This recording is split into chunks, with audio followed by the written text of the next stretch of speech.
चलिए अब बात बजट की कर लेते हैं। बुधवार को राष्ट्रपति द्रौपदी मुर्मू के अभिभाषण के साथ बजट सत्र की शुरुआत हो गई है। राष्ट्रपति ने अपने अभिभाषण में सरकार के सफल कार्यकाल के बारे में विस्तार से बताया। इस दौरान विपक्ष का हंगामा भी देखने को मिला। इस पर एक छोटी सी रिपोर्ट है। माननीय सदस्यगण, ग्रामीण क्षेत्र में रोजगार और विकास के लिए विकसित भारत जी राम जी कानून बनाया गया है। 18वीं लोकसभा के बजट सत्र का बुधवार को पहला दिन था। देश के राष्ट्रपति द्रौपदी मुर्मू की अध्यक्षता में लोकसभा और राज्यसभा की संयुक्त बैठक हुई। राष्ट्रपति भारत के विकास की बात कर रही थी, देश की उपलब्धियां गिना रही थी, भारत की विरासत और उस सभ्यता की याद दिला रही थी जिसने दुनिया को रास्ता दिखाया है। भारत के उस भविष्य का जिक्र हो रहा था जो तेजी से आकार ले रहा है और व्यापक आयाम स्थापित कर रहा है। लेकिन जैसे ही राष्ट्रपति ने सरकार की नीतियों, राष्ट्रीय एकता और कानूनों के जरिए देश को मजबूत करने की बात की, वैसे ही विपक्ष ने हंगामे की पटकथा लिखनी शुरू कर दी। 18वीं लोकसभा के बजट सत्र का पहला हिस्सा बुधवार को राष्ट्रपति द्रौपदी मुर्मू के अभिभाषण के साथ शुरू हो गया। राष्ट्रपति ने सरकार के पिछले 11 साल के कार्यकाल का जिक्र किया। राष्ट्रपति ने ऑपरेशन सिंदूर की ताकत के साथ साथ सरकार के सभी सफल विकास योजनाओं का जिक्र किया। लेकिन राष्ट्रपति ने 45 मिनट की स्पीच में जैसे ही वीबी राम जी कानून का जिक्र किया तो विपक्ष ने हंगामा शुरू कर दिया और कानून वापस लो के नारे लगाने लगे। राष्ट्रपति ने सदन को बताया कि कैसे भारत ने बीते वर्षों में आर्थिक मजबूती हासिल की है, कैसे इंफ्रास्ट्रक्चर से लेकर इनोवेशन तक और विरासत से लेकर वैश्विक नेतृत्व तक देश ने हर मोर्चे पर अपनी पहचान बनाई है। उन्होंने उस भारत का जिक्र किया जो सिर्फ सपने नहीं देखता बल्कि उन्हें हकीकत में बदलता है। माननीय सदस्यगण, मेरी सरकार दलितों, पिछड़ों, वंचितों, जनजातीय समाज सभी के लिए पूरी संवेदनशीलता से काम कर रही है। सबका साथ, सबका विकास का विजन देश के हर नागरिक के जीवन में सकारात्मक प्रभाव ला रहा है। वर्ष 2014 की शुरुआत में सिर्फ 25 करोड़ नागरिकों तक की सोशल सिक्योरिटी की योजनाएं पहुंच पाती थी। सरकार के प्रयासों में निरंतरता की वजह से आज करीब 95 करोड़ भारतीयों को सोशल सिक्योरिटी का कवच मिला है। माननीय सदस्यगण, वर्ष 2026 के साथ ही हमारे देश इस सदी के दूसरी पड़ाव पर पहुंच गया है। भारत के लिए सदी के पहले 25 वर्षों का समापन अनेक सफलताओं, गौरवशाली उपलब्धियों और असाधारण अनुभवों के साथ हुआ है। बीते 10-11 वर्षों में भारत ने हर क्षेत्र में अपनी नींव मजबूत की है। ये वर्ष 2047 तक विकसित भारत की तेज यात्रा का बहुत बड़ा आधार है।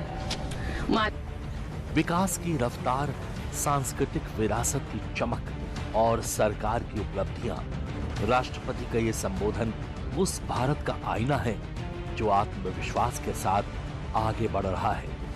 भारत शांत, संतुलित और संकल्प के साथ अपने विजन के साथ व्यापक आयाम स्थापित कर रहा है। ये आंकड़ा केवल सरकार की सफलताओं का लेखा जोखा नहीं बल्कि आने वाले भारत का रोड मैप भी है।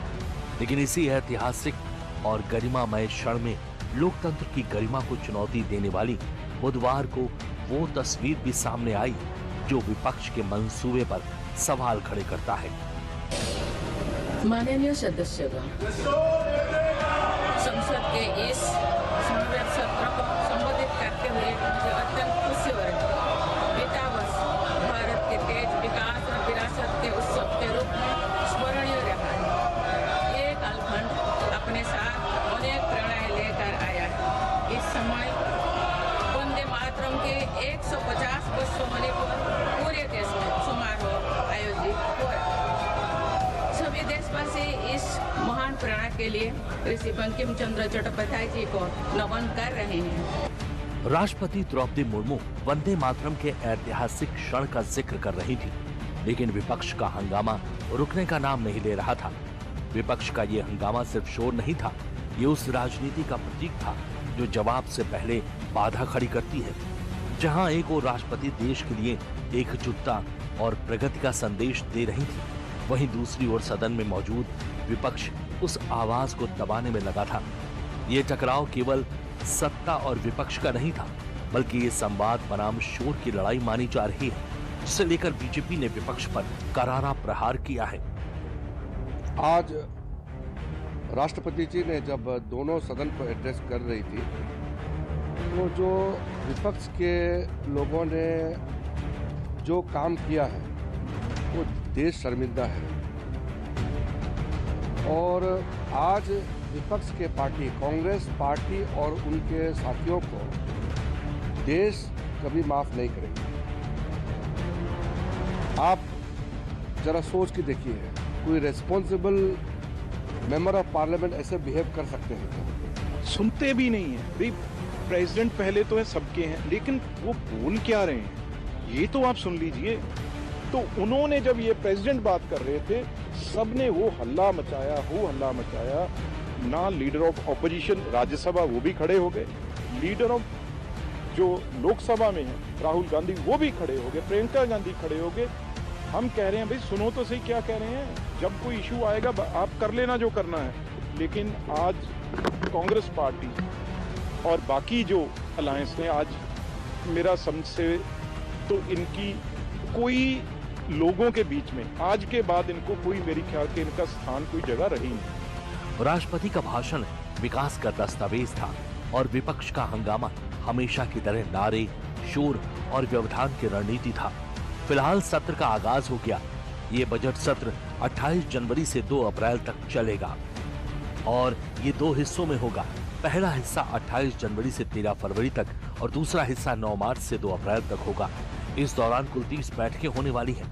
वित्त मंत्री निर्मला सीतारमण 1 फरवरी को लगातार 9वीं बार बजट पेश करेंगी। इससे पहले सीतारमण ने 29 जनवरी को आर्थिक सर्वेक्षण इकोनॉमिक सर्वे पेश करेंगी और इकोनॉमिक सर्वे केंद्र सरकार का साल का सबसे अहम आर्थिक दस्तावेज होता है।